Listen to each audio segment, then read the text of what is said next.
เพลงจำปาลืมต้นซึ่งเป็นบทเพลงหนึ่งที่เฮ็ดให้น้องถึงว่าจิไปอยู่ซ้ายพี่น้องถึงว่าจิไปตกอยู่ประเทศแดนใดถึงจิไปตกอยู่แสนไกลส่ำใดก็ถือว่าเฮ็ดให้น้องนั้นบ่ลืมบ้านเกิดเมืองนอนของตัวเองเนาะน้องธิดาลาวมื้อนี้ได้ไปถ่าย MV เพลงใหม่นั่นก็คือเพลงจำปาบ่ลืมต้น ซึ่งได้เดินทางไปถ่ายทำอยู่ที่บ้านเกิดของน้องเลยล่ะพี่น้องอยู่ที่บ้านพลยะนางเมืองอุทุมพรแขวสวรรณเขตซึ่งเป็นบ้านเกิดของน้องเลยซึ่งในบรรดาแฟนคลับ FC เนาะบ่ว่าจะเป็นรุ่นใหญ่รุ่นน้อยรุ่นกลางแล้วก็หมู่คู่ของน้องซึ่งเรียนรุ่นเดียวกันว่าซั่นซะเนาะต่างก็ไปให้กำลังใจน้องธิดาลาวถ่ายทำ MV ในครั้งนี้ถือว่าเต็มกลางนาเลยเต็มท้องนาเลยพี่น้องก็ซึ่งว่าบรรยากาศเต็มไปด้วยความคึกคืนแล้วก็เบิกบานม่วนซื่นตามภาษาเด็กๆหั่นล่ะเนาะที่หมู่เพื่อนเนาะที่ได้ออกจากบ้านจากเรือนไปโอ้ก็หลายเดือนกับสิเข้าเป็นครึ่งปีแล้วเด้พี่น้องแต่ว่าน้องก็เที่ยวไปๆมาๆแต่ว่าบางเทื่อนี่ก็อาจจะมาขึ้นคอนเสิร์ตอยู่ทางฝั่งลาวเฮาบางเทื่อนี่ก็อาจจะมาเยี่ยมยามทางประตูแม่ตู้ทางนี้แด้แต่ส่วนหลายก็เป็นหลักๆก็คือว่าจะบ่ได้ค่อยเจอหมู่เจอครูพอปานใดหั้นนะก็เลยว่ามื้อนี้เป็นมื้องามยามดีที่สุดที่ว่ามีโอกาสได้พบพ้อกับหมู่กับพวกอ่า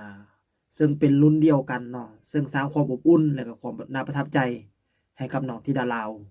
เป็นอย่างดีเลยพี่น้องซึ่งบรรยากาศในการถ่ายทำ MV เนาะพ่อครูศรีวิไลเพิ่นก็ได้เล่าภาพบรรยากาศว่า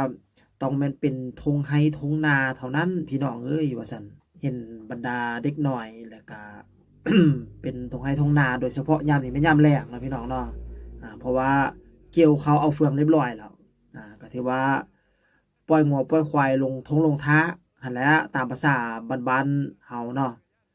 ซึ่งทางบ้านพ่อสอดเองก็สิเป็นแบบนั้นคือกันบรรยากาศโดยรวมเนาะก็ถือว่าสนุกสนานสำหรับเพลงจำปาบ่ลืมต้นนี่เนาะก็เป็นเพลงที่พ่อผู้เขียนให้กับน้องธิดาลาวแทนความรู้สึกของน้องถึงกันออกจากหัวใจของน้องเลยล่ะพี่น้องอ่าเฮ็ดให้น้องหันบ่ลืมบ้านเกิดเมืองนอนของตนเองเนาะซึ่งจะไปอยู่ฝากฟ้าแดนไกลจะไปอยู่ไสก็แล้วแต่เนาะไปอยู่ไสก็ยังบ่ลืมก็ยังคิดฮอดพ่อฮอดแม่คิดฮอดบ้านเกิดเมืองนอนว่าซั่นซะไปเนาะคือกับดอกจำปาอ่าถึงสิไปอยู่ไสก็ยังเป็นลาวคือเก่าอ่านี่แหละก็คือบทเพลงจำปาบ่ลืมต้นซึ่งพรรณนาไปถึงทิวทัศน์ธรรมชาติที่สวยงามแล้วก็ทงไร่ทงนา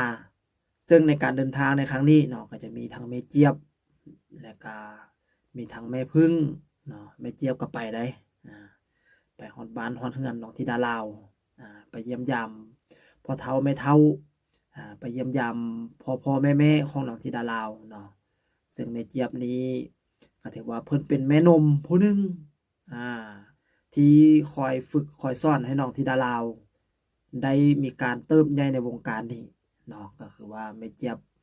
เพิ่นเป็นครูฝึกเรื่องการร้องการรำห้องจากพ่อครูศรีวิไลมาก็แม่นแม่เจี๊ยบศรีวิไลผู้นี้ล่ะที่คอยอบรมบ่มสอนนิสัยใจคอ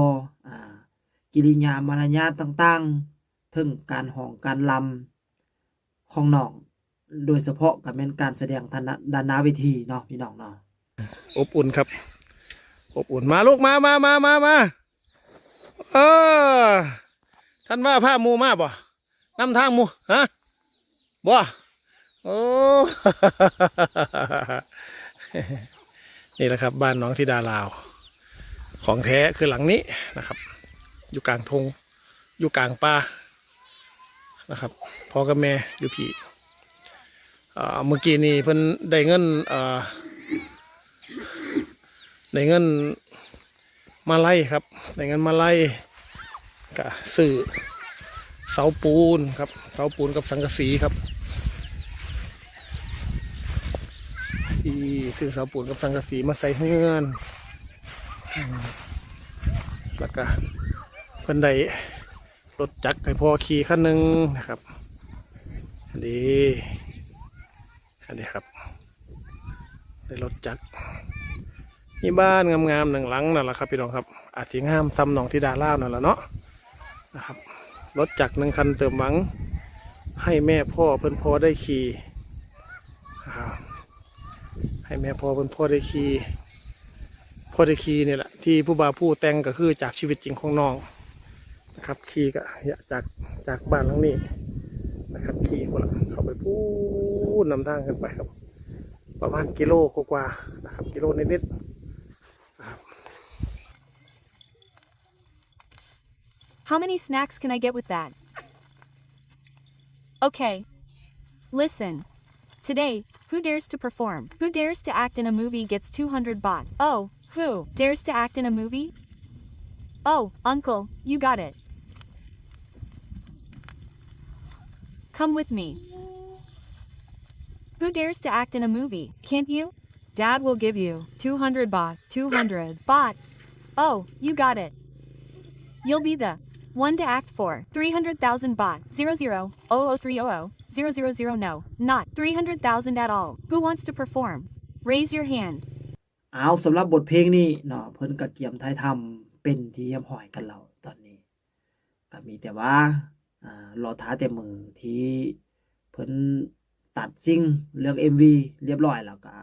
กลับมาถึงขั้นตอนที่พอสอนได้มาย้อมสีแล้วก็มาเอดิเตอร์ MV ให้เนาะแล้วก็ใส่ตัวหนังสือเอฟเฟกต์ต่างๆนั่นเป็นหน้าที่ของพอสอนเป็นขั้นตอนสุดท้ายที่กำลังจะปล่อยเพลงแล้วก็ส่งไปให้อาจารย์ผู้ศิวิไลตรวจสอบรอท้าที่ตามนำกันเด้อพี่น้องเด้อเนาะสำหรับเพลงจำปาบ่ลืมต้นซึ่งจะสร้างออกมาสู่พี่น้องเฮาได้รับเบิ่งรับชมกันในไวๆนี้ล่ะพี่น้องก็อย่าลืมเนาะไปซอยปั้นวิวซอยกันมาฟังสปอยของพอสอนแล้วก็อย่าลืมเนาะรอท้าฟังเพลงเต็มของเพิ่นนำแต่ว่าตอนนี้เพิ่นว่าขออุบไว้ก่อนเนาะเท่าที่พอสอนได้แชทไปถามอาจารย์โพศิวิไลเพิ่นว่ายังว่าซั่นมาสเตอร์ก็บ่ทันแล้วเทื่อรอท้าฟังนำกันพี่น้องมื้อใดสิปล่อยออกมาเนาะสำหรับคลิปนี้พอสอนเองก็สิขอฝากผลงานจำปาบ่ลืมต้นของน้องธิดาลาวไว้ในอ้อมอกอ้อมใจ